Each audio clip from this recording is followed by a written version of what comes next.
Bonjour à tous. On va juste attendre 1 ou 2 minutes pour laisser le temps aux gens de se joindre. On voit que ça rentre beaucoup en ce moment, donc on vous revient dans pas long.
Alors, bonjour et bienvenue à tous et à toutes. Mon nom est Dominique Tremblay. Je suis directrice des affaires publiques et gouvernementales à l'Association Restauration Québec.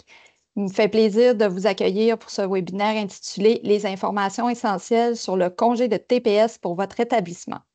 Nous vous remercions d'être avec nous ce matin d'ailleurs. Donc, vous comprendrez que cette annonce a été une surprise pour tous, car c'est la première fois qu'une mesure pour inciter la consommation s'applique à notre secteur également. Bien que cela amène une complexité dans les opérations, car on a un peu l'impression d'être en train de gérer des zones de couleur en temps de pandémie, c'est-à-dire d'analyser les nombreuses situations pour voir si ça s'applique ou non. Il est tout de même important d'y participer afin de démontrer notre réceptivité, mais aussi qu'on puisse demander de tels congés quand la situation est difficile pour l'industrie. Sachez que la présentation sera enregistrée et vous sera envoyée dans les heures qui suivent.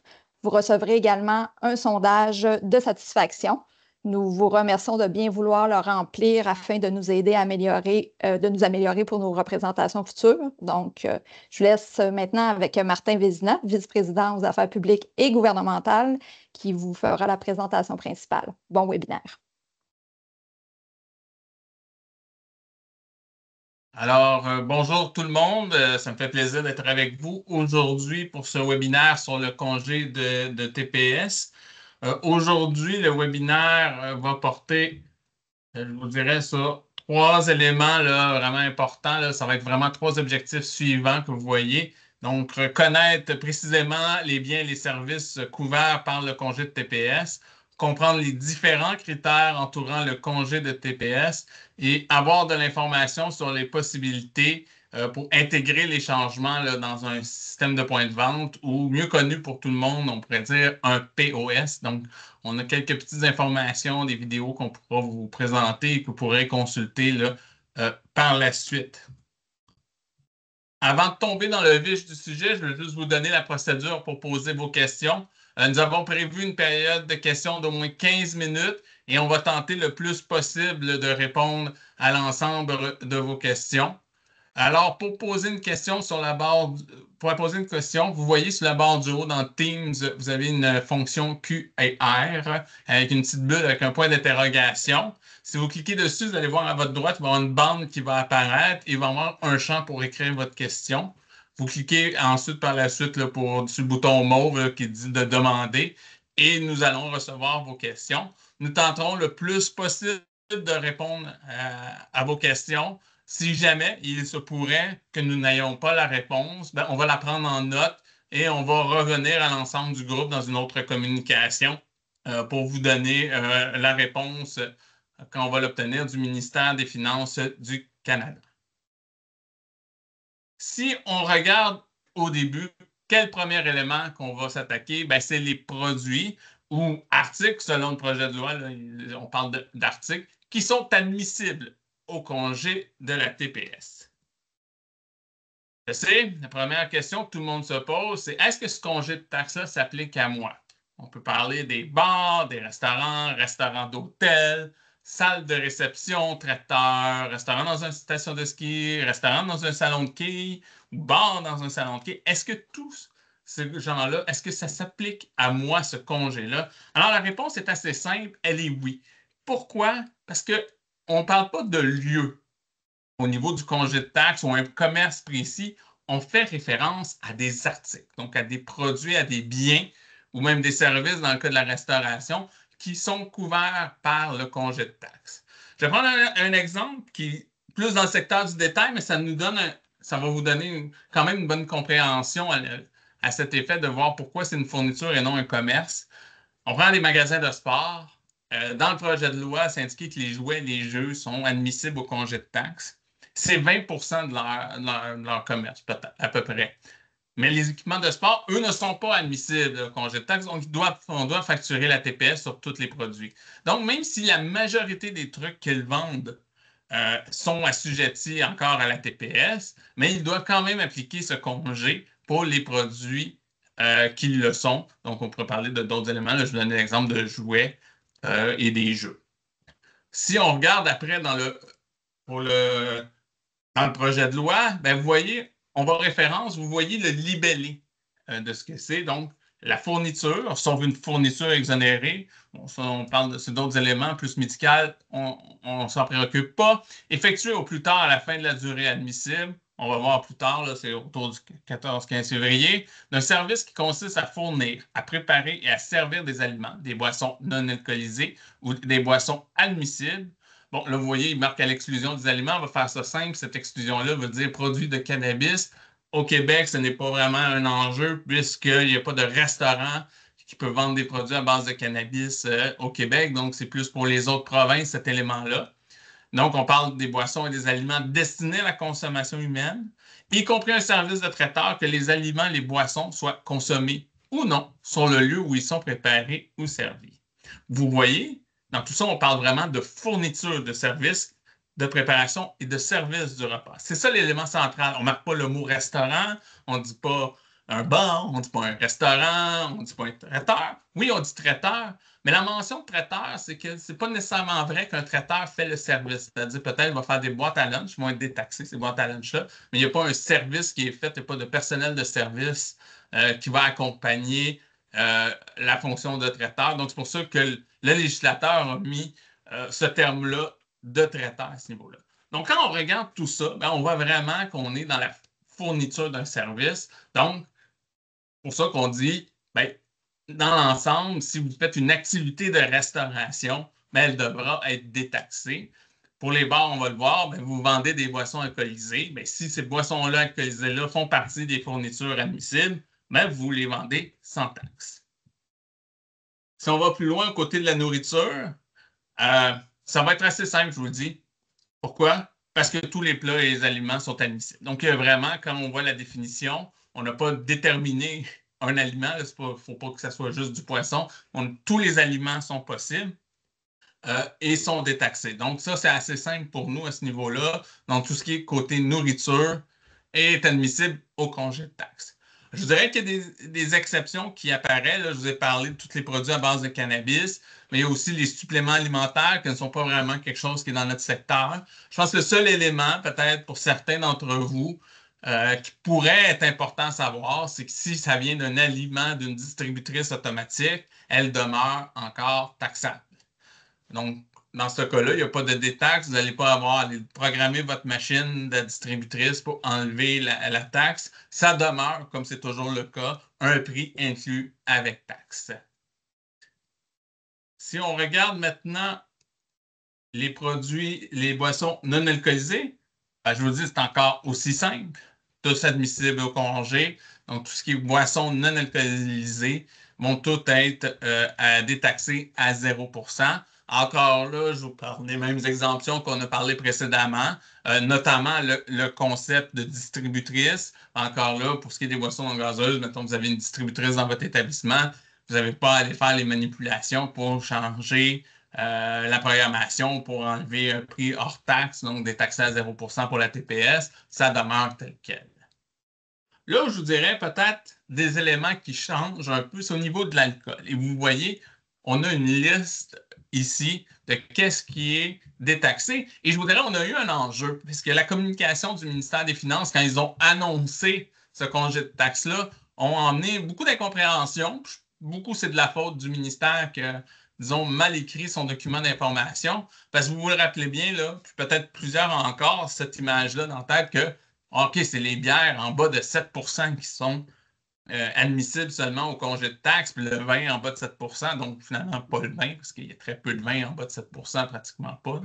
Donc, ce n'était pas ça. Ça a été mal écrit au début. Donc, voici maintenant tout ça qui découle effectivement d'une lecture du projet de loi, mais il y a aussi eu je vous dirais, un raffinement là, au niveau des contenus produits, notamment par l'Agence du revenu du Canada et le ministère des Finances du Canada. Donc, la liste des boissons qui sont admissibles, donc c'est la bière, peu importe le pourcentage. Donc, vous voulez vendre une fin du monde à 9 vous pouvez. Il n'y a pas d'enjeu, elle est détaxée. Pour le vin, c'est simple, vous n'avez pas besoin de regarder. Le vin, il est détaxé.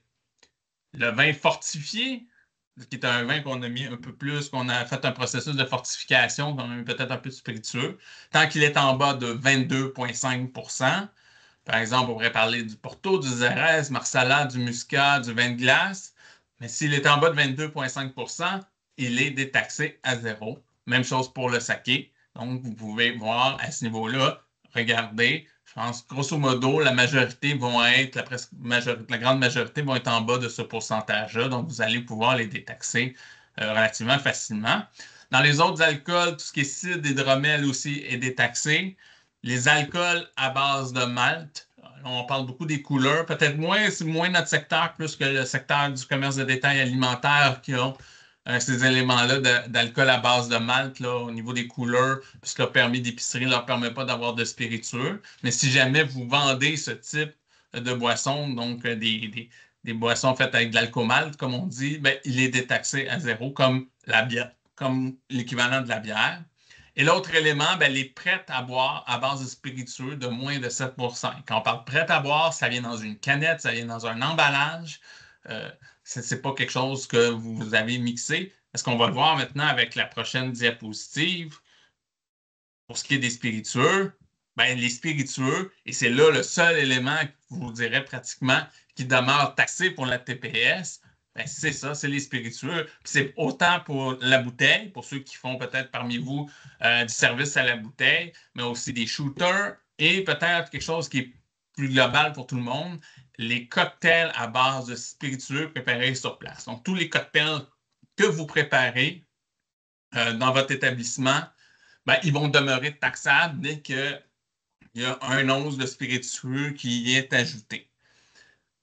Par contre, je vous dirais de faire attention, ce n'est pas tous les cocktails, c'est vraiment la base de spiritueux qui est important de noter, parce que si vous faites un cocktail à base de vin, comme la sangria, ou sinon vous faites des panachés à base de bière, ou on pourrait penser à un cocktail à base de bière et de cidre, comme un Black Velvet par exemple, ils vont demeurer détaxés parce qu'il n'y a pas de spiritueux. Donc, il faut garder vraiment ça en tête.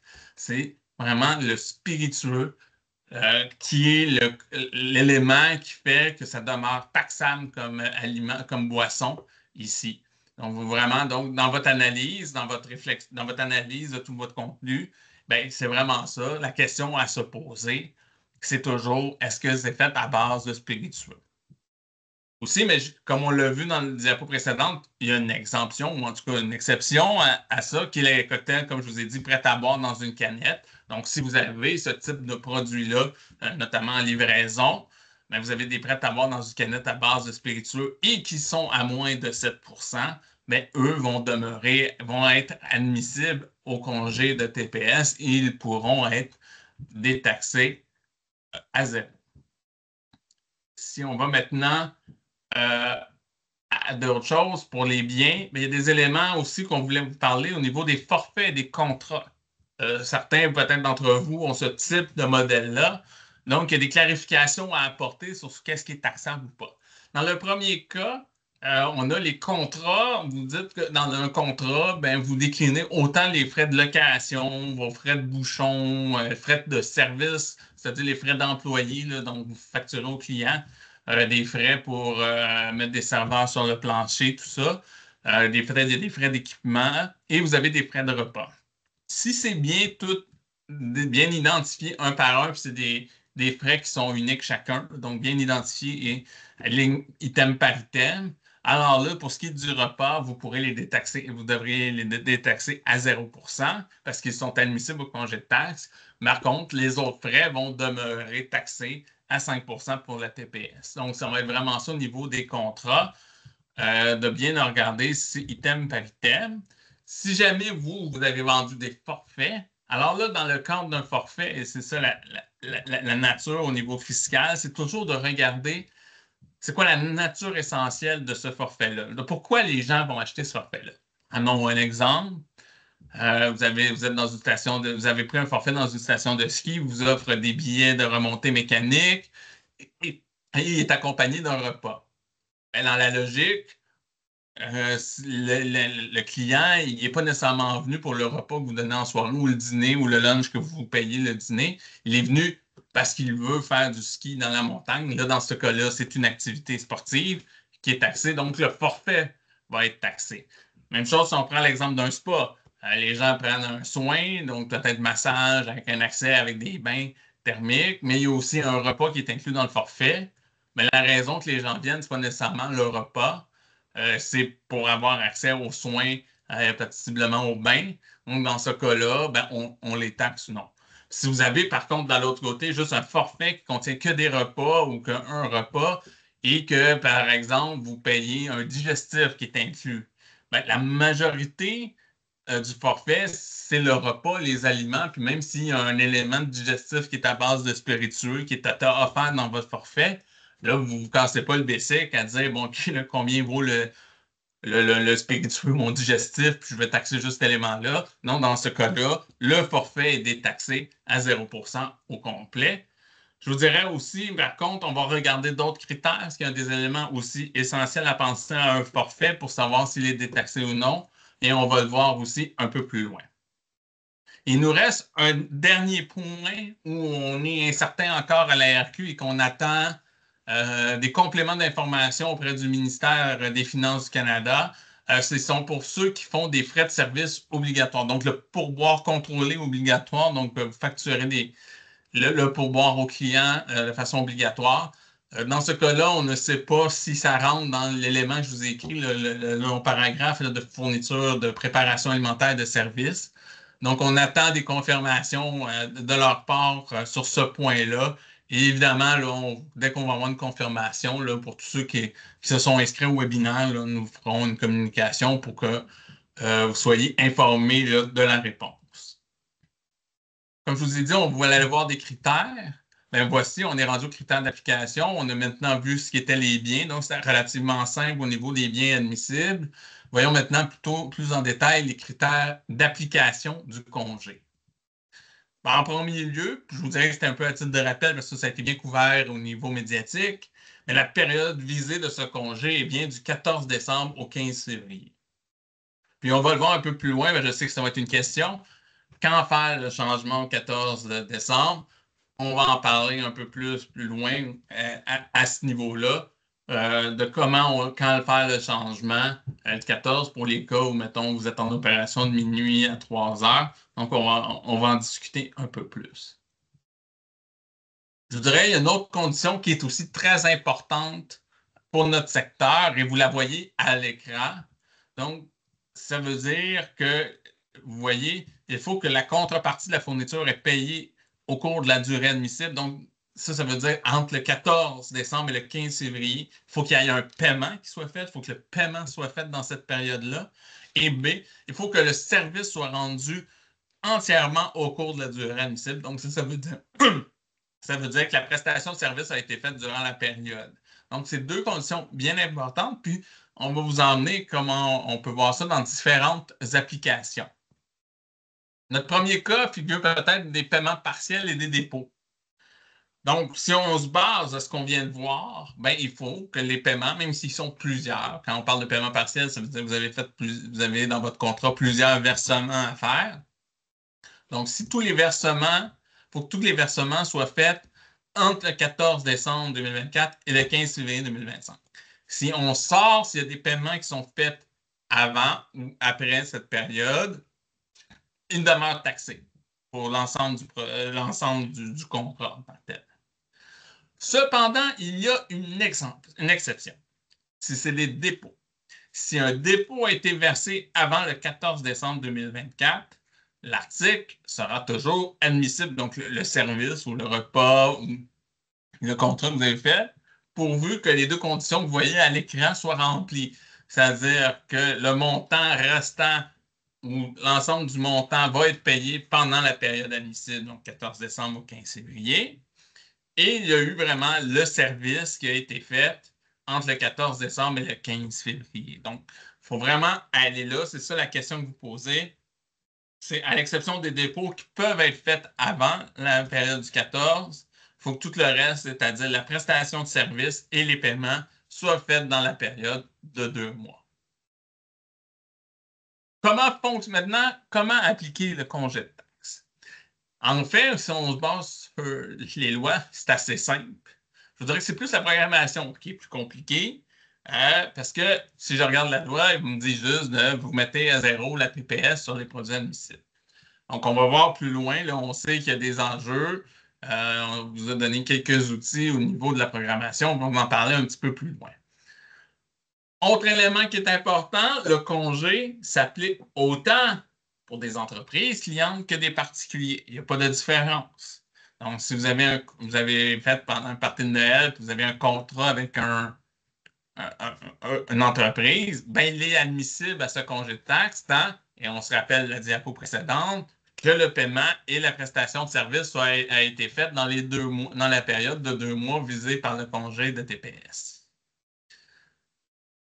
Quand on dit entreprise, ça veut dire que vous aussi, vous avez à un certain point accès parce que tous vos achats que vous faites, que ce soit chez votre distributeur, un producteur, tout ça, tout ce qui est un achat alimentaire, va être détaxé à 0%.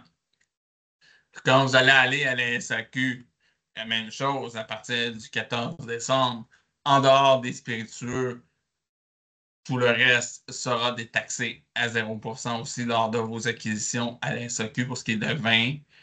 Les brasseurs aussi pour ce qui est de la bière, même chose, devront détaxer à 0% toutes les caisses de bière que vous achetez. Donc, c'est aussi ça. L'important, c'est que vous validez aussi que dans vos factures, si vous allez être détaxé. Donc, c'est un élément aussi important. Et ça m'amène, parce qu'on parle de vos achats, pour certains d'entre vous, peut-être on a des gens à la comptabilité aussi qui est là, ben, ça vous emmène au crédit ces intrants, puis comment faire vos déclarations de TPS. Vous faites, même s'il y a un congé de taxe, vos déclarations habituelles, elles seront plus basses, mais il faut quand même que vous faites vos déclarations. Peut-être que vous n'aurez pas de paiement, on va regarder un peu plus loin, mais il faut faire quand même votre déclaration de TPS selon votre période habituelle. Certains, c'est à l'année, certains, c'est au trimestre, certains, c'est au mois. Quand vous continuez à faire, vous avez juste peut-être déclaré moins de taxes à remettre parce que vous avez beaucoup de produits qui ont été détaxés par le congé. On a aussi la vérification, la confirmation que vous avez droit tout de même au crédit sur les intrants pendant cette période, surtout vos achats d'intrants. Donc, si vous avez acheté des choses taxées qui vous aident, qui vous permettent d'opérer votre entreprise, que ce soit peut-être des aliments qui étaient avant le 14 qui étaient détaxés ou des boissons alcoolisées que vous avez achetées à la SAQ avant le 14 décembre, mais ces éléments-là, vous avez déjà payé une TPS dessus, mais vous pourrez demander, comme à l'habitude, votre crédit sur les intrants. Et même chose pendant la période, si vous avez certains services que vous avez pris qui vous permettent d'opérer votre établissement, vous pourrez, pour toutes les TPS que vous avez payées, demander le crédit pour les intrants comme à l'habitude.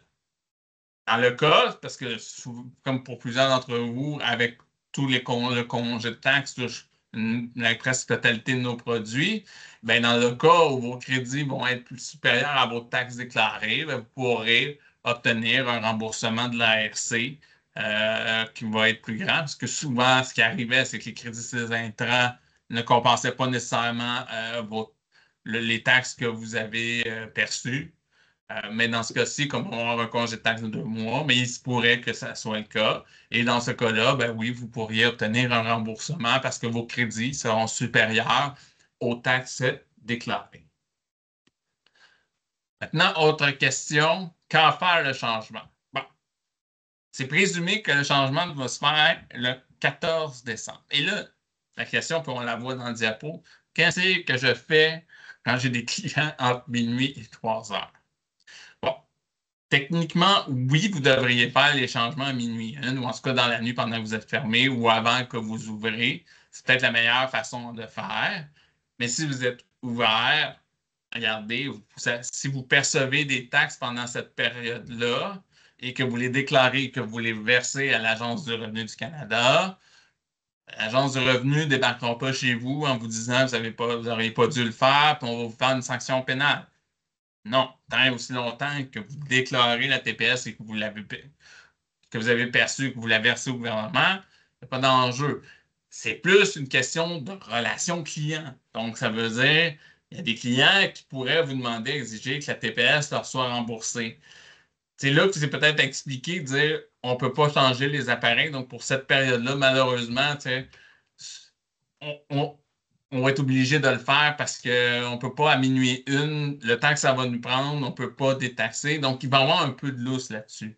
Mais sachez que si vous continuez dans les jours qui suivent à taxer, encore là, ce n'est pas l'ARC qui va venir vous taper ses doigts, c'est plus les clients qui vont vous challenger en disant ben moi, je ne suis pas supposé de payer le TPS là-dessus et qui pourraient exiger d'avoir des remboursements. Donc, c'est vraiment dans une logique de relation client. C'est vraiment pas dans une logique de conformité fiscale et légale, puisque l'agence ne ferait pas de contrôle à ce niveau-là, tant que vous, comme j'ai dit, vous avez déclaré et versé vos montants de TPS. Si on regarde maintenant comment configurer vos systèmes de points de vente, là, vos POS, on n'est pas des spécialistes, je vous dirais, au niveau de l'ARQ là-dessus, puis je ne pourrais pas, moi, vous faire un pas à pas là-dessus. Par contre, pour vous aider, comme ma collègue Dominique vous l'a mentionné il y a pas au début de la présentation, on va vous envoyer autant l'enregistrement de ce webinaire, mais on va aussi vous envoyer la présentation que vous voyez à l'écran. Sur chacune de celles-ci, vous allez avoir les vidéos didacticielles qu'on vous suggère pour les configurations et qui pourront vous aider dans la programmation avec les liens, ce qui vous permettra peut-être de le faire dans un autre cadre, de prendre votre temps, de regarder bien le pas à pas que vous pouvez avoir. Si on regarde maintenant pour Maître D, on va voir, ça va venir. En premier lieu, PFacto pour Maître D peut vous envoyer du contenu. Il faut remplir un formulaire, vous appelez leur service. Cependant, nous aussi, nous avons Aliatech, qui est un revendeur de la région de Québec, avec lequel on a des liens qui a monté pour ses clients et qui nous a autorisé à le faire part à tous sur comment configurer les congés de TPS dans Maître D. Donc, il s'agit d'une vidéo pas à pas, là, vous voyez. Vous allez avoir la présentation, il va y avoir le lien dessus. Donc, vous pourrez écouter ça. On remercie les gens d'Aliatech d'avoir fait cet élément-là. Peut-être que ça va vous aider là, justement dans la configuration sur comment le faire pour les logiciels avec Maître D. Sinon, pour notre partenaire qui est Colossal Cloud POS, vous avez aussi ici un vidéo qui vous explique comment bien le faire dans l'entremise de ce POS-là encore. Donc, une autre vidéo qu'on vous conseille qui va vous expliquer comment bien détaxer à ce niveau-là dans votre logiciel de Colossal. Et finalement, on a aussi pour Lightspeed, on a pu voir que sur leur site web, ils ont fait un pas à pas pour la Key Series qui vous permettrait aussi de vous occuper, là, je vous dirais, de la programmation au niveau de ce POS-là. Comme j'ai dit, nous, on n'est pas des experts à la RQ, on ne programme pas nécessairement des POS au quotidien. Donc, c'était difficile. Je ne voulais pas nécessairement faire le pas à pas avec vous là-dessus parce que je ne serais pas en mesure de lire la vidéo. Donc, vous allez avoir accès à toutes ces vidéos-là Et ainsi, vous pourriez mettre en pratique là, dans votre établissement là, la configuration nécessaire au niveau de vos POS. Alors, c'était effectivement une petite demi-heure de présentation. Maintenant, c'est le temps de la période de questions. Donc, ma collègue Dominique va lire les questions que vous avez soumises pendant le temps. Je vais vous laisser quelques temps, comme pendant que je parle actuellement. Pour certains, si vous voulez aller dans le Q&R, là, le question-réponse avec la petite bulle point d'interrogation pour soumettre les questions que peut-être dans la présentation, on n'a pas touché.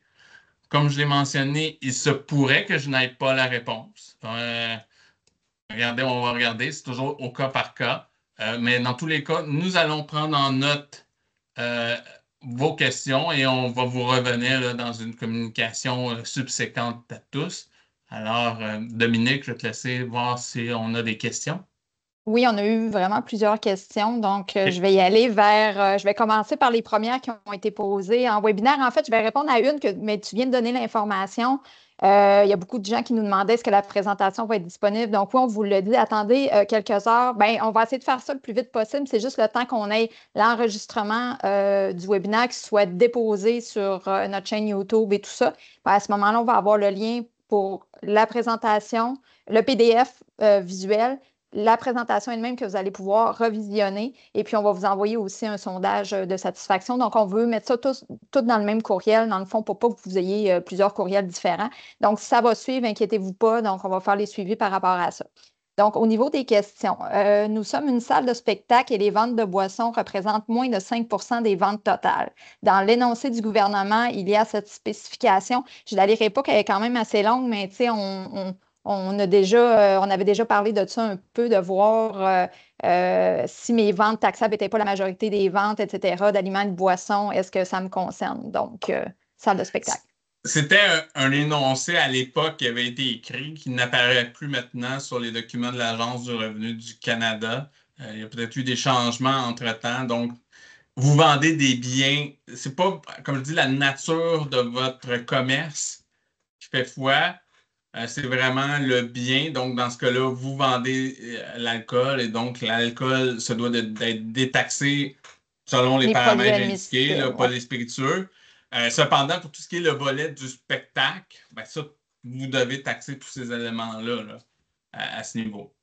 Parfait. Prochaine question. On l'a déjà mentionné, mais on va le répéter. Est-ce possible de préciser ce qui arrive à minuit dans la nuit du 13 au 14? Une bière commandée à 23h58 le 13 décembre est assujettie à la TPS, mais pas après, etc. Donc, on en a parlé, relations clients. Si vous êtes ouvert, vous ne pouvez pas changer votre programmation pendant cette période-là. C'est exactement, là, je pense qu'il faut accepter une tolérance. L'enjeu, c'est la difficulté, puis j'en conviens. Là, c'est une question de relation client, mais je pense qu'il va falloir expliquer à la clientèle que les systèmes, ils ne se changent pas tout seuls magiquement. Et donc, il y a quand même une ou deux heures à mettre pour reprogrammer tous les systèmes de caisse. Et on va le faire quand on ne sera pas en exploitation. Parfait. Donc, bonjour, la bière est une boisson admissible. Oui, comme on l'a dit au début, vous allez la liste pour les produits, dans le fond, vous pourrez aller vous référer au document quand on va vous l'envoyer. Là, ce sera un rappel des produits qui sont admissibles ou pas. Si nous sommes un buffet facturant un prix d'entrée, est-ce que cela s'appliquerait? Oui, c'est de la nourriture. Ça fait partie de la Oui. liste des produits détaxés. Parfait. Une fourniture payée d'avance est-elle admissible? Exemple, billet soirée Nouvel An payé d'avance. Et là, ça peut. Et là, on se rappelle les deux conditions à ce niveau-là. Il faut que la prestation de service, on y répond. Là, si ce n'est pas le nouvel an, ça tombe dans la période. Donc, il n'y a pas d'enjeu à ce niveau-là. C'est quand le client a acheté le billet en tant que tel pour la prestation de repas. Là, on s'entend que, je vais revenir, il faut que ce soit une prestation de repas. Là, c'est comme ça que je l'imagine dans votre question. Il faut que le billet ait été acheté après le 14 décembre pour qu'il soit détaxé. S'il a été acheté avant, il demeure à 5 parce qu'il a fait le paiement à ce moment-là. Donc, comme il l'a acheté avant le congé, donc il demeure taxable. Mais si vous l'achetez après le congé, dans ce cas-là, il va être détaxé. Mais encore là, comme je vous dis, il faut quand même, c'est comme un forfait, là, le billet. Il faut être sûr que l'élément prédominant ou prépondérant dans le forfait ou dans le billet, c'est une expérience de repas, même s'il va y avoir peut-être l'animation musicale, mais c'est vraiment le repas qui doit être prédominant dans le forfait. Prochaine question. Si dans notre sangria, il y a des spiritueux, elle doit demeurer taxée. Oui, parce qu'il y a malheureusement quelques gouttes de spiritueux qui sont aventurées dans votre sangria. Et donc, dans ce cas-là, c'est pas le volume, c'est dès qu'il y a des spiritueux dans un cocktail, c'est taxable. Qu'en est-il des spiritueux désalcoolisés? Techniquement, on le regardera plus en détail. Je vous dirais, comme c'est pas. La loi prévoit que c'est des boissons qui ont eu une fermentation avec un certain niveau d'alcool. Donc, peut-être à première vue, je dirais que ce serait détaxé parce qu'il n'y a pas d'alcool et ça tombe donc dans le volet non taxable des boissons non alcoolisées. On regardera juste si on va la regarder plus en détail pour être sûr. À première vue, non taxable, mais on va vous revenir. Parfait. On avait une autre sangria qu'on parlait qu'il y avait de la vodka dedans. On a répondu, donc malheureusement, vu qu'il y a un spiritueux dedans, à ce moment-là, il demeure taxable. Oui, Ah, question OK. hôtel. Pour un forfait dans un hôtel pour le temps des fêtes, le client paie pour la chambre, mais est inclus le souper de Noël et le déjeuner. Est-ce que la portion repas est détaxée? Dans ce cas-là, C'est une c'est question encore, forfait. on revient aux notions de forfait. C'est pourquoi la raison que le client vient. Est-ce que c'est pour l'activité de repas ou plus pour le coucher? Donc, on pense plus que c'est le forfait d'hébergement qui est prépondérant. Donc, si c'est la réponse est vraiment le coucher, la raison que le client vient, mais dans ce cas-là, l'ensemble de l'œuvre est taxable parce que c'est un bloc. Donc, c'est vraiment, je dis forfait, là, mais dès que vous avez un ensemble de biens ensemble, un ensemble d'activités ensemble, il faut réfléchir, c'est quoi qui est essentiel là-dedans? Je vous dirais que dans ce cas-là, ben, c'est la nuitée. Et donc, si c'est la nuitée, ben, elle va être taxable et tout va être taxable, même le repas. Dans un même esprit, je travaille dans une pourvoirie. Nous avons des forfaits motoneige incluant le coucher, souper et déjeuner. Si je comprends bien, les repas ne sont pas admissibles. Effectivement. Donc là, votre forfait dans la globalité va être taxable. Vous n'avez pas à détaxer, à Une réfléchir partie. combien vaut le montant du repas pour détaxer. Vous appliquez la TPS pour tout. Parfait. Une autre question. Donc, pour un menu de groupe dans un restaurant détaxé, oui, parce que c'est de la fourniture de nourriture, donc ça rentre là-dedans. Il n'y a pas de différence pour ça. On a un cocktail à base de martini, vin et de liqueur de cassis, alcool. Sera-t-il détaxé ou taxé à Je cause de la crois que, liqueur de ben là, cassis? je suis pas un spécialiste de qu'est-ce qui est tous les Oui, spiritueux, là. les Si c'est pourcentages basé et à tout une ça, là. fermentation à base de grains, est-ce que la liqueur de cassis est un spiritueux, là? Je crois que oui. Mais là, c'est de voir s'il y a eu une distillation, là, je vous dirais, là, technique, c'est ça. Malheureusement, je n'ai pas la connaissance de tous les spiritueux, de savoir quel est leur processus, procédé. Mais je vous dirais, si vous voyez que c'est un alcool qui est spiritueux au niveau de la SAQ, vous pourrez vous cadrer là-dessus en disant si la SAQ le cadre comme spiritueux, ben, ça doit être fait par un produit de distillation. Parfait. Donc, paiement partiel et dépôt. Si nous servons un congrès du 5 au 10 février, mais que la facture finale est payée dans les 30 jours, donc après le 15 février, les prestations deviendront taxables. Si c'est après, si le client paye après le 15 février, la prestation est taxable. Ce qu'on peut vous suggérer peut-être là-dedans, c'est que dans le contrat, dans le fond, avec la personne ou la facture, c'est si payé avant le 15 février, c'est dans le fond que la TPS va s'enlever. Si payé après le 15 février, malheureusement, que les taxes vont rester. Fait que peut-être c'est un incitatif aussi. Les gens vont peut-être vous allez être contents, vous allez peut-être recevoir le paiement plus de bonne heure que vous étiez supposé de l'avoir en raison de ça à cause de l'incitatif. Donc, il y a peut-être cette option-là à utiliser si vous pouvez là, dans votre facturation. Si nous avons des billets vendus pour la Saint-Sylvestre et payés avant le 14 décembre, ça veut dire que le souper n'a pas d'exemption. Comme c'est payé, je peux répondre, comme c'est payé avant le 14 décembre, ça ne remplit pas les deux conditions d'être payé et que la prestation ait lieu entre le 14 décembre et le 15 février. Donc, malheureusement, c'est ça. Ce serait, si c'est payé d'avance, la TPS s'applique à ce moment-là. Est-ce que la TPS payée à l'achat des biens est admissible comme RTI? Oui. Oui, oui, oui. Ben, c'est le TI là, pour le fédéral, là, RTI, c'est le provincial, mais comme j'ai dit, le crédit ses intrants, OK. oui. Pendant la période du congé, vous pouvez demander vos CTI, RTI. Là, il n'y a pas, il y a pas eu de changement à cet effet. C'est juste que peut-être, possiblement au fédéral, votre CTI pourrait être négatif et vous venez en remboursement. Parfait.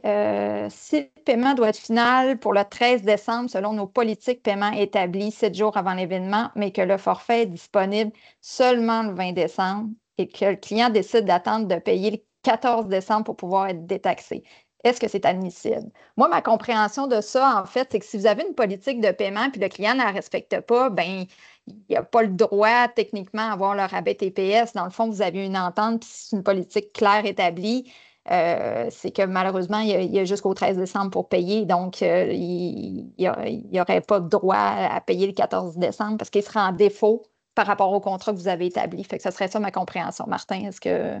Je pense effectivement, là, vous avez une entente dans le contrat, c'est que les clients devaient verser. Tu sais, votre politique fait partie de l'entente de contrat avec les clients dans le cadre de votre activité. Donc, le 13, oui, effectivement, il devrait être payé le 13. Puis oui, ça ne veut pas dire que pendant le congé de taxe, vous n'avez pas le droit de percevoir la TPS. Comme je vous ai dit, c'est pas ça. Si vous avez perçu de la TPS, puis vous la déclarez, vous la versez à l'ARC, ils vont prendre ça et ils ne feront pas d'autre chose. Donc, nous, je suis de la même avis pour comme Dominique. C'est vraiment, si c'est le 13, puis là, le client, il fait juste attendre juste pour pouvoir avoir son congé de TPS. L'entente que vous aviez avec lui, c'était qu'il fallait vous payer d'ici le 13. Donc, c'était ça l'entente, le contrat. Donc, dans ce cas-là, oui, ça devrait être taxable. Parfait. Donc, si le dépôt est effectué avant le 14 décembre, mais que le service et le paiement sont effectués pendant la période d'exemption, est-ce que le dépôt devient exempté de taxes ou pas? Ben, techniquement, oui, toute l'œuvre est exemptée de taxes. Donc, toute l'œuvre, ce que je veux dire, tout le paiement, là, les dépôts, habituellement, pourquoi il y a l'exemption? C'est que c'est pas, ils ont mis l'exemption. Fait que le dépôt, effectivement, tout est détaxé à ce niveau-là. Là. C'est ce qu'on a C'est le compris de paiement l'agent. final qui compte. C'est ça, c'est la Ouais. date de paiement final qui compte. Le dépôt est comme un peu en flottement, là. Donc, c'est pas un paiement qui est fait, c'est plus un dépôt. Donc, Parce que à ce moment-là, c'est... Oui, vas-y. Mais il faut juste ajouter, tu sais, un dépôt, techniquement, c'est pas le paiement. Habituellement, c'est un montant que vous gardez pour garantir, mais c'est pas un paiement officiel dans un sens, comment je dirais. C'est plus un montant que vous gardez dans un cas où le client ne respectait pas ses obligations. Là, vous le conservez, puis là, avec un montant qu'après vous détaxerez. Mais dans ce cas-là, c'est pour ça, vu que ce montant-là n'est pas encore dans un cadre de transaction au niveau fiscal, c'est pour ça que le dépôt a cette exemption-là. Une autre question. J'ai des coupons que les clients peuvent utiliser pour s'acheter un verre de vin, de bière ou de spiritueux. Je ne sais pas ce que le client prendra. Est-ce que c'est taxable à cause de la possibilité qu'ils aient pris un verre de spiritueux? Alors, il faudrait Bonne- comprendre, il y a des éléments là, à clarifier au niveau de cette question-là. Est-ce que le coupon a été acheté avant, donc le client a fait un déboursé puis a acheté le coupon, puis que le coupon vous donne une prestation? Dans ce cas-là, ben, ça va dépendre de la date de l'achat du coupon pour savoir si c'est détaxé ou pas. Il y a un autre élément, c'est un tiers qui l'a géré. Est-ce que c'est un coupon que vous avez fait, vous avez passé dans des sites que Groupon? Dans ce cas-là, c'est plus la logique de Groupon qui va s'occuper de ça et non vous en tant Mais je que tel, pense que parce c'est que c'est eu. peut-être un. Je pense qu'on parle peut-être d'un coupon, par exemple, dans un événement ou une soirée, dans le fond, que des coupons sont faits tu sais, des coupons sont vendus, on donne ça aux employés, par exemple, dans un party de bureau, ça peut valoir pour une bière, un verre de vin Mais ou un dans ce spiritueux. Moi, cas-là, je OK, verrais dans ce ça comme ça, là. Je cadre-là, verrais ça ben, comme ça. si le coupon, ben, tu sais, vous avez fait un décompte, puis là, ça dépend de votre modèle d'affaires, comment, si vous facturez en consommation ou c'est un montant forfaitaire. Mais sinon, ben, le coupon spiritueux, lui, est TPS, puis les autres, ils ne le sont pas. Non, mais le coupon regroupe les trois. Les gens, ils ont le choix de choisir. Ah, Ils ont le petit coupon rouge, peut-être avec un numéro, puis ça leur donne accès à soit un verre de vin, un verre de bière ou un verre de spiritueux. on est dans une belle. Écoutez, on va vérifier peut-être dans un Ouais, cas on comme va ça, genre. vérifier, là, parce que le mécanisme de contrôle est difficile dans ce cas-là. Techniquement, s'il y avait un verre de spiritueux, il devrait être taxable, mais comment vous allez gérer ça? On va y réfléchir. Parfait. Qu'arrive-t-il avec les précommandes en ligne? Une commande passée est payée avant la détaxe, mais récupérée pendant la période d'exclusion. Est-ce qu'un client peut nous réclamer un remboursement de la taxe?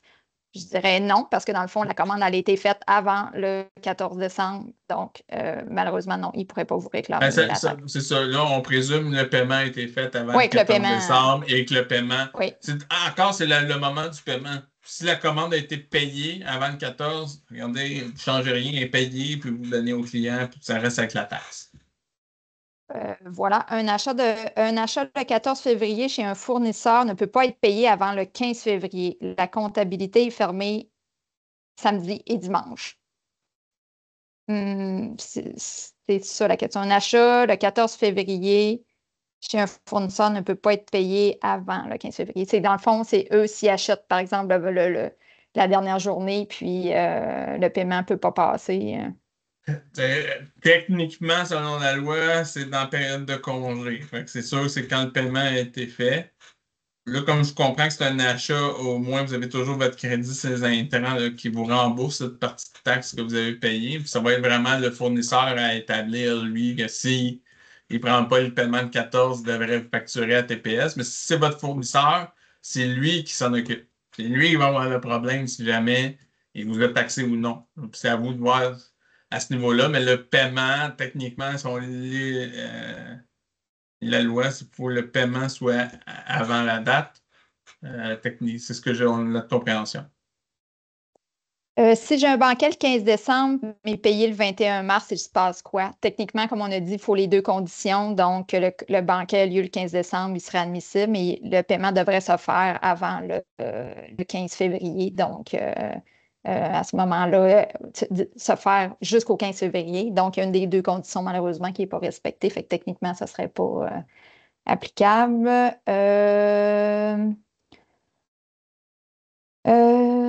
Bougez pas, je déroule un peu.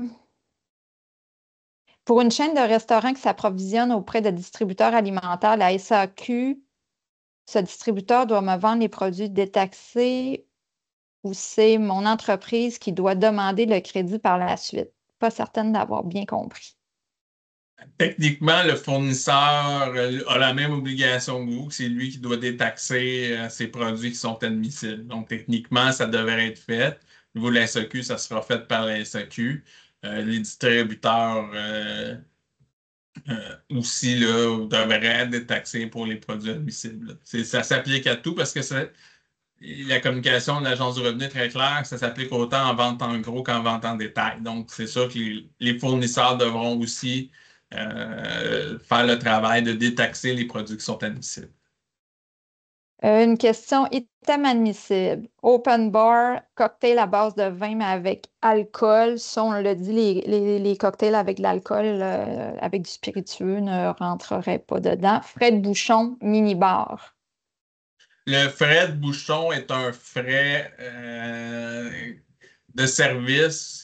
Notre compréhension, c'est qu'il demeurerait taxable à ce niveau-là parce que c'est plus le fait d'avoir un employé. C'est comme les frais d'employé pour les services de réception. C'est ce qu'on s'est fait dire. On va peut-être creuser un peu plus juste pour en être sûr, mais à première vue, il serait taxable. Il demeurerait taxable. Mini-bar. Les mini-bars, ben, dans ce cas-là, ça dépend si c'est un frais de mini-bar, mais techniquement, la fourniture est une boisson alcoolisée. C'est comme un bar, comme la SAQ, puis comme un dépanneur. Ils vont détaxer tous les produits d'alcool qui le sont. Donc, la même logique s'appliquerait au mini-bar, donc détaxerait la vente d'alcool de ces produits-là. Là. À ce niveau-là, la même chose pour les boissons non alcoolisées qui peuvent être aussi dans le mini-bar. Toutes les conditions sont les mêmes pour la TVH? C'est une autre question. Je ne sais pas si on peut. La TVQ va s'appliquer pour toutes et le gouvernement du Québec ne visera en aucun cas à donner le même congé. On sait que plusieurs provinces, dont l'Ontario, le Nouveau-Brunswick et Terre-Neuve, vont aussi vont mettre la TVH au complet en congé, donc à 13 %. C'est sûr que nous, on a des inquiétudes, notamment pour les gens qui se situent dans la région de Gatineau et de l'Outaouais, ainsi que, je vous dirais, autour de Maria en Gaspésie, là, qu'il pourrait y avoir des fuites vers l'autre province parce qu'eux vont voir l'ensemble de la TVH en congé. Donc, on a fait quelques représentations qui ont été faites au ministère des Finances du Québec, mais à première vue, n'ont pas d'intérêt à élargir le congé. Parfait. OK, on a beaucoup, beaucoup de questions quand même. Là, je continue. Ouais, Tant que vous êtes là, on va on va c'est essayer de ça. répondre à vos Tant que vous questions. êtes là. Ça peut être utile pour les gens qui vont revisionner ou quand on va le mettre en disponibilité, dans le fond, pour les autres gens qui n'ont pas pu assister. Donc, si je donne la facture le 20 décembre sans TPS, mais le client me paye seulement en mars, je devrais renvoyer une facture avec TPS. Je présume que oui. Vous pouvez toujours mettre des politiques de paiement pour ne pas avoir à le faire en disant que vous devriez nous payer avant le 15 février. Ça peut être un incitatif au paiement, mais effectivement, si le paiement se fait le 20 mars, il ne sera pas assujetti au congé. On a plusieurs questions, c'est ça, sur les bars ouverts, là, open bar. Oui, Donc, ça c'est. est-ce que le open bar est taxable? Bien sûr, parce que ça inclut toutes sortes de boissons. C'est ça qui est comme un petit peu. Ça, c'est la prépondérance. Encore là, les gens, je vous dirais, pour l'open bar, ils risquent d'être taxables parce que le spiritueux peut être quand même essentiel dans le cadre du projet. Donc, pour vous éviter des enjeux, je le mettrais taxable. Une question différente. À la réception de mon hôtel, nous avons un mini dépanneur avec boissons non alcoolisées et collations, biscuits, cacahuètes, etc. Devons-nous détaxer ces produits? Ben oui, un dépanneur va avoir la joie de détaxer les produits Certains alimentaires produits, et certains oui. produits alimentaires. Là, dans ce cadre-là, il faudrait que je sorte ma liste. Il y a certaines listes. Je voudrais dans l'alimentaire, parce que là, alimentaire au détail, il y a vraiment une liste, là. En restauration, c'était simple parce que c'est préparation de repas, fait que, préparation d'aliments. Fait que dans ce cas-là, à peu près n'importe quoi qu'on fait qui sort d'une cuisine de restaurant le fait. Je vais. Ouais, mais il y a certains aliments qui sont sur l'agence du revenu à ce niveau-là. Je vais aussi vous me laisser un peu de temps. On va essayer de voir si je peux. Euh,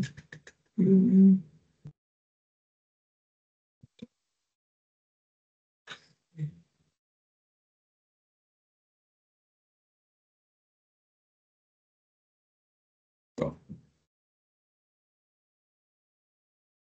Donc, je vous dirais tout ce qui est aliments préparés, donc sandwich, salade, plateau de légumes, fromage, repas préparés à l'avance au niveau du détail et détaxé, les collations, y compris croustilles, bonbons, produits de boulangerie, donc muffins, beignes, les collations à base de fruits, les barres tendres. Ça, je vous dirais, c'est que ça, c'est taxable techniquement au détail, fait que là, il les détaxe, là. Donc, tous ces éléments-là sont détaxés, mais sachez qu'il y a certains aliments peut-être qui sont dans votre dépanneur qui est déjà détaxé. Donc, il faudra vous valider parce qu'il y a des produits alimentaires qui ne sont pas nécessairement de consommation immédiate, qui sont déjà détaxés à zéro. Donc, ça doit être ça le travail là, à faire. Parfait. On a beaucoup, beaucoup quand même de questions. Honnêtement, je ne suis pas sûre qu'on va être capable de répondre à tous parce qu'on pourrait passer l'avant-midi ici, là, mais si on ne répond pas, on vous fera un document, tu sais, sur on pourra vous renvoyer quelque chose avec des réponses. Euh, par rapport à ça. Là, parce que celle-là est intéressante. Nous parlons, ben, c'est pas que les questions ne sont pas intéressantes, mais je veux dire, celle-là, on ne l'a pas encore traitée. Nous parlons beaucoup du 14 décembre, mais à l'inverse, quand nous allons devoir remettre les produits taxables le 15 février. Vous êtes au courant, c'est une période de grâce est prévue par le gouvernement. J'imagine que ça va être un peu la même chose On, aussi dans la nuit on va de, essayer là. de poser la question à ce niveau-là pour le 15 février, à savoir que. Parce que là, ce qui est percevoir une taxe puis de la déclarer, la verser à la RC, ils ne font jamais de contrôle, mais ne pas percevoir la taxe après une période, il y a peut-être des enjeux un peu plus importants. Une excellente question. On va la prendre en note, on va demander des clarifications.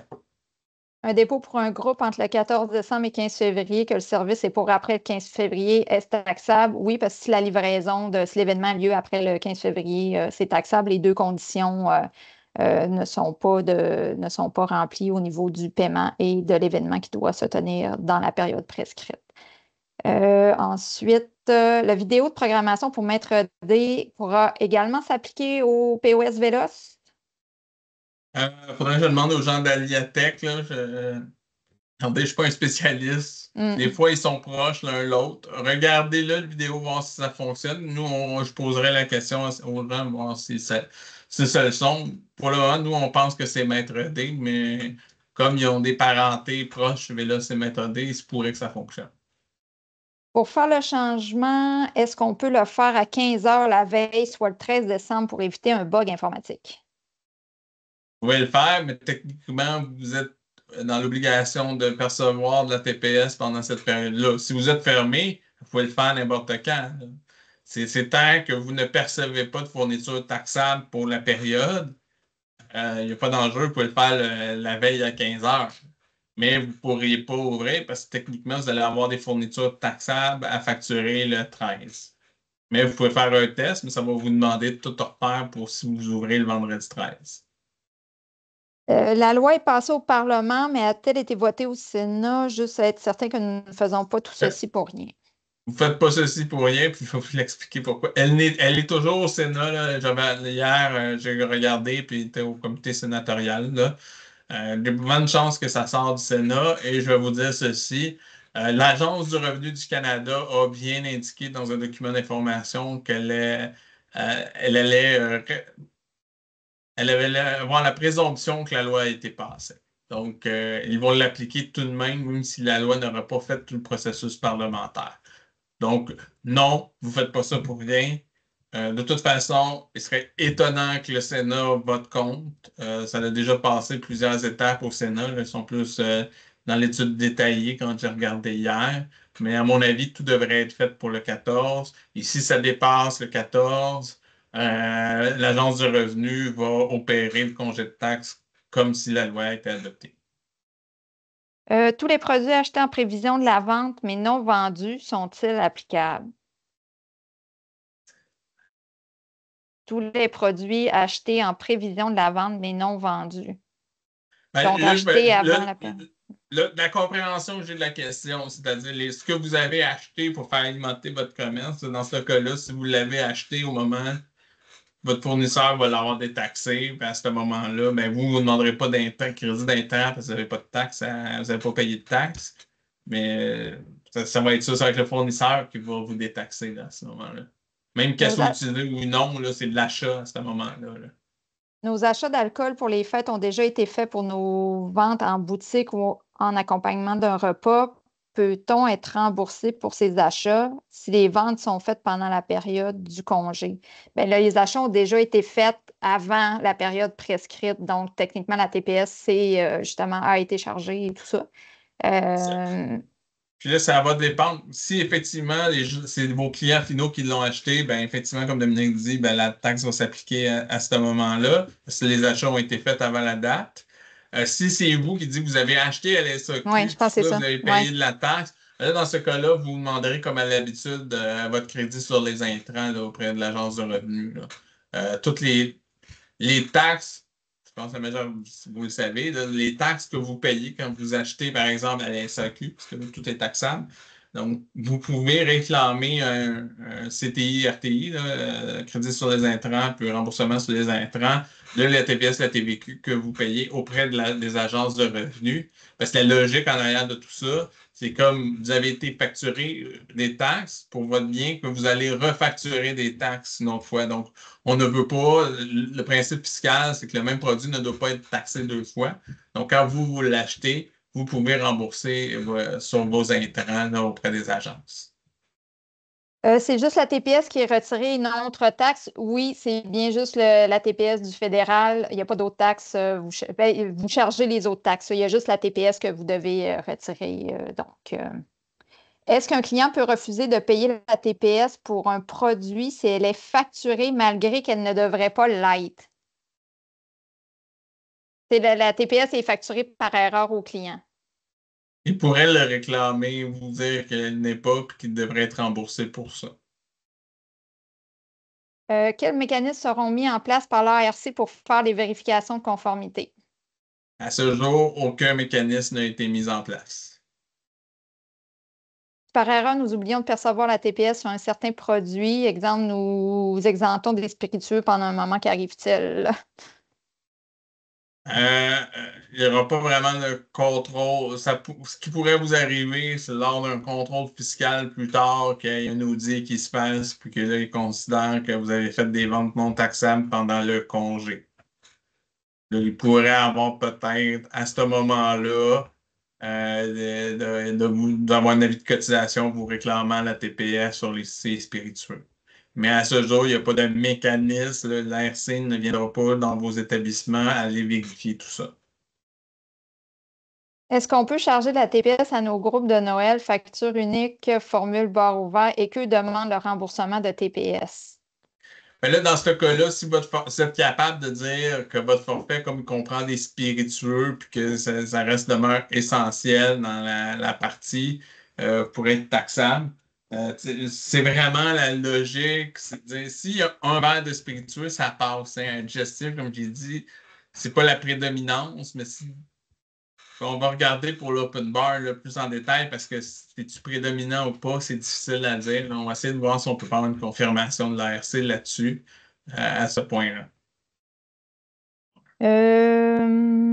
Est-ce que lorsque j'ai un mariage avec la location de salle et buffet, si payé après le 15 décembre et mariage avant le 15 février, est-ce applicable au complet sur salle et buffet? Comme on a dit au début, il y a certaines choses qui restent taxables, par exemple la location de salle, la musique, les salaires. Dans le contrat, dans le fond, ce que vous pouvez détaxer, c'est juste les articles admissibles, finalement la nourriture, les boissons qui sont admissibles et tout ça, mais dans un contrat à ce moment-là. Le reste des systèmes là, demeure taxable. C'est bien ça? Oui. Non, ça, vos frais de location de salle demeurent taxables même pendant les 2 mois. Vos frais de location d'équipement audiovisuel demeurent taxables pendant les 2 mois. C'est seulement les produits et les services, donc de repas, qui sont détaxés. Voilà. Écoutez, il y a des gens qui posent des questions qu'on a déjà répondu ou que l'information se trouve dans la présentation du webinaire. Donc, on vous inviterait à revisionner si jamais, parce que là, il est déjà passé 11 heures et tout ça, là, les gens commencent à partir et tout. Donc, ce que je vous dirais, on va vous revenir pour les questions, par exemple, effectivement, les coupons qu'on multiples, là, qu'on parlait, les open bars, frais de service, de bouchon, on allait avoir des confirmations par rapport à ça, même si on pense que ça reste taxable et tout ça. Là, frais d'administration, j'ai vu passer dans les questions. Là, c'est pas mal des questions qui reviennent, qu'on a déjà répondu ou, comme je vous disais, qui sont dans le document de présentation.